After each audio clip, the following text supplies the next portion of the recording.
Bonjour à tous! Vous est-il déjà arrivé de ne pas savoir comment écrire la fin de vos mots quand vous entendez le son « et » ? Eh bien, c'est ce que nous allons apprendre aujourd'hui.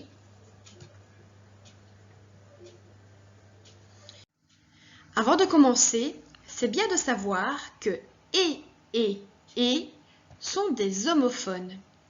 Des homophones, ce sont des lettres ou groupes de lettres qui servent à noter le même son. On entend 3 fois la même chose. Et. Ce sont des homophones, mais attention, les homophones ne s'écrivent pas de la même manière. Voyons avec un exemple. Nous avons inventé une histoire. Là, j'ai des doutes. Comment vais-je écrire le mot « inventer » ? Eh bien, si je peux le remplacer par un participe passé d'un verbe du 3e groupe, comme cuit, fait ou bien pourquoi pas rôti. Ça donne « Nous avons fait une histoire ». Ah tiens, la phrase reste correcte. Je peux donc mettre ma terminaison qui sera « et ». Nous aurons donc « Nous avons inventé et une histoire ». Voyons avec une seconde phrase. Nous aimons inventer des histoires. Aïe, là encore je bloque. Comment vais-je écrire la fin de mon mot « inventer » ? Cette fois, je peux le remplacer par un infinitif, comme par exemple le verbe « cuire ». Bon, ce serait bizarre de cuire des histoires, mais pourquoi pas dans un récit fantastique ? Ou bien le verbe « faire », celui-ci est plus passe-partout. Ça donnerait « Nous aimons faire des histoires ». La phrase garde du sens, elle est grammaticalement correcte. Je vais donc écrire ER. Nous aimons inventer, ER, des histoires. Encore un exemple. Vous inventez souvent des histoires.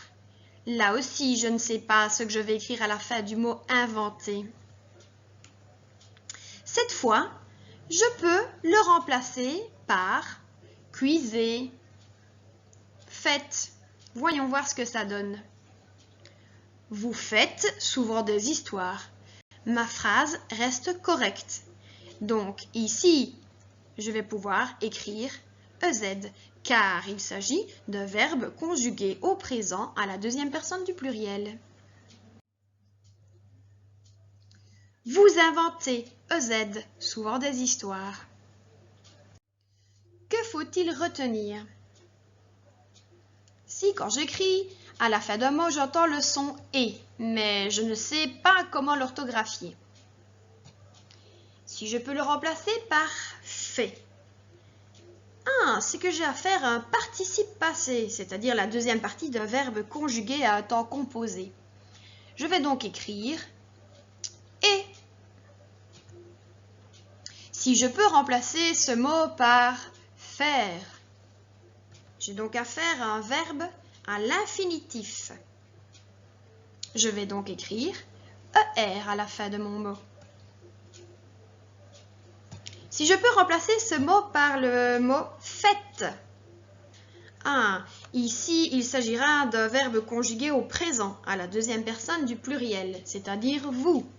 Je vais donc écrire à la fin de mon mot la terminaison bien connue EZ. Maintenant, c'est à toi. N'hésite pas à regarder une seconde fois cette vidéo si tu n'as pas tout compris. Bon travail!